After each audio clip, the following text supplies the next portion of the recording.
Govind's teaching and learning tool ఛానల్కి స్వాగతం. అందరికీ నమస్కారం.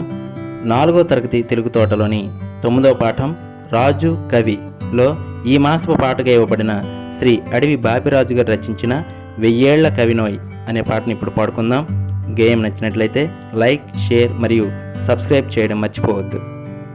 1000 సంవత్సరాల్ వెనకాల కవినోయ్, 1000 సంవత్సరాల్ పోయాక కవినోయ్, 1000 సంవత్సరాల్ వెనకాల కవినోయ్, 1000 సంవత్సరాల్ పోయాక కవినోయ్. వేదాల రుక్కులో పాడాను నేనోయ్, వేదాల రుక్కులో పాడాను నేనోయ్, వాల్మీకి గొంతులో ప్రవహించినానోయ్.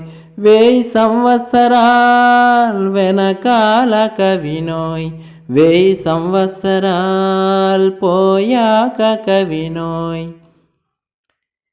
వ్యాసర్షి గీతిలో ప్రజ్వరిల్లానోయ్, కవి గుణాఢ్యుని రక్త కణమును నేనోయ్. వ్యాసర్షి గీతిలో ప్రజ్వరిల్లానోయ్, కవి గుణాఢ్యుని రక్త కణమును నేనోయ్. కాళిదాసానంద కంపిత స్వరమునోయ్, కాళిదాసానంద కంపిత స్వరమునోయ్. ఆంధ్ర కవి భవభూతి అమృత శోకనోయ్, 1000 సంవత్సరాల్ వెనకాల కవినోయ్, 1000 సంవత్సరాల్ పోయాక కవినోయ్. తిక్కన్న తెలుగులా తీర్పునైనానోయ్, ఈనాటి పాటలో ఇమిడిపోయానోయ్. తిక్కన్న తెలుగులా తీర్పునైనానోయ్, ఈనాటి పాటలో ఇమిడిపోయానోయ్. అన్ని భాషల వన్నే చిన్నెలైనానోయ్, అన్ని భాషల వన్నే చిన్నెలైనానోయ్.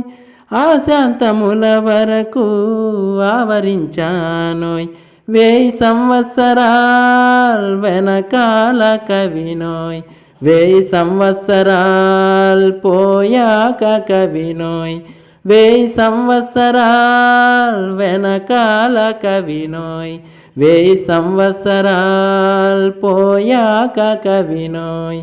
వేదాల రుక్కులో పాడాను నేనోయ్, వాల్మీకి గొంతులో ప్రవహించినానోయ్. 1000 సంవత్సరాల్ వెనకాల కవినోయ్, 1000 సంవత్సరాల్ పోయాక కవినోయ్.